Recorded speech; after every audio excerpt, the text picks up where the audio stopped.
So why is very simply context. And I think when we give people context, they better understand the orders they're being given, right? So for example, move this wall, move this fence from here to there, and then they'll do it. I mean, they understand how the rank structure works, but they may not be inspired and motivated. They may not feel like they're contributing to anything. And so simply offering context, right? Simply by saying, we understand that by having this fence here, we actually limit the distance that we can for our trucks to get through. It's making it more difficult for them, and we can only get one at a time. So what I want you guys to do is move it over there, because we need room to get more things through simultaneously, so we can move quicker. So move this from here to there. And so you're still giving the same order, but by providing the context, you're allowing for them to now be innovative. Because if all they were told was move here from there, then what happens if there's a big boulder?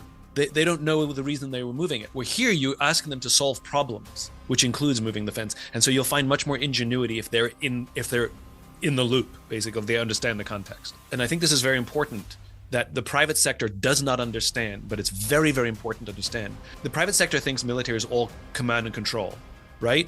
Do this, do as I tell you, take an order. And so they think that being a strong leader, because they've seen too many movies, is barking orders and telling people what to do.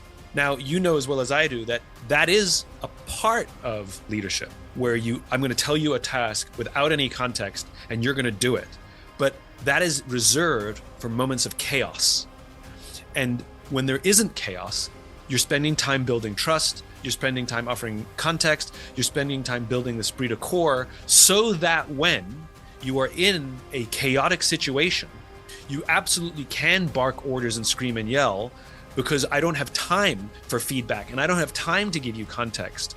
And they will follow the orders with high motivation, because they trust that you would not give them an order that would needlessly put them at danger, even though they understand that you'll sometimes make mistakes. And so I think in business, in private sector, we need to learn to adjust as well, which is command and control works fine in short periods of time and moments of chaos, but it cannot be. Nobody has the energy to endure that on a daily basis. I experienced it during COVID.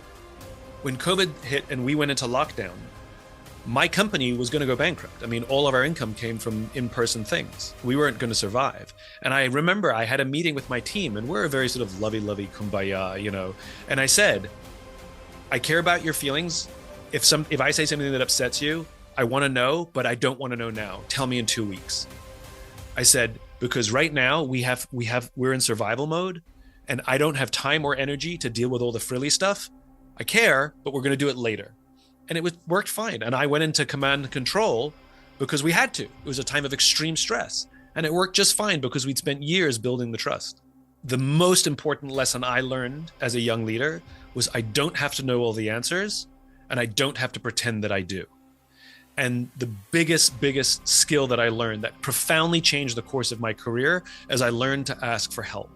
And it is amazing that when you learn to ask for help with confidence, not, I can't do this, and can you help me?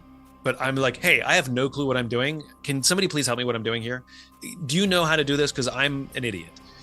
If you can learn to ask for help with confidence, it will have more impact on your growth as a leader and your growth in your career than almost anything else.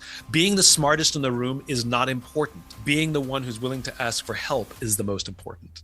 There's a big difference between being an entrepreneur and being a small business owner. Small business owners own small businesses, but entrepreneurs are problems. And you find entrepreneurs in government, you find entrepreneurs in large corporations. They're not simply people who start businesses. Richard Branson's an entrepreneur, but he doesn't own a small business anymore. And so I think we have to remember that, that an entrepreneur is a problem solver. And they don't go around solving random problems. That's weird. The best entrepreneurs usually have some sort of vision of the world that does not yet exist. In other words, they're idealists in some way, shape, or form. In their early years when they're young, it's probably some gut feeling. And later on, hopefully they can articulate what that vision is in terms that can inspire more people around them. And the ones that achieve scale definitely are capable of doing that. And so when I think about the optimistic leader, number one, they have to have vision. And vision is not like to build the best, most reliable, highest quality product. That's not vision. Vision is I imagine a world in which Steve Jobs and Steve Wozniak had vision. They imagined a world in which an individual could compete against a corporation. There was, fundamentally sort of like, revolutionary spirit. And the personal computer was the mechanism by which they used to do that. If the company was founded 30 years later, it would be a tech company, not a hardware company. It's just nature of the times it was founded and the tools that were available. My own vision, I imagine a world in which the vast majority of people wake up every single morning inspired, feel safe wherever they are, and end the day fulfilled by the work that they do. Entrepreneurship comes in looking for the path that helps me move closer towards that vision. So for me, an optimistic entrepreneur is someone with vision and looking for the best tools to advance that vision. There was a great disservice that was done to capitalism over the course of the 80s, 90s, and 2000s. And that disservice was perpetuated by leaders like Jack Welch. And basically what they did is they made business in America more about value to a shareholder, an external constituent, over a customer or an employee. And remember, good old-fashioned Adam Smith capitalism, the kind of capitalism that made America great, the kind of capitalism that Thomas Jefferson studied. Thomas Jefferson owned all the volumes of Wealth of Nations. That form of capitalism believed in competition as a means of producing a higher quality product. We now live in a world where that's not really true. When a company, for example, announces mass layoffs to meet some arbitrary financial projection, we see a stock price go up. This is a big problem. And many of the inherent deals that were made between a company and its employer, a company and the customer, used to be, that we will work tirelessly in our competitive spirit to make a better product from you, and we will work tirelessly to look after our people so that our people give back years of loyalty. And unfortunately, this young generation has grown up in a world where mass layoffs are so normalized, where they've watched their parents or their friends' parents be laid off through no fault of their own. It was not a meritocracy.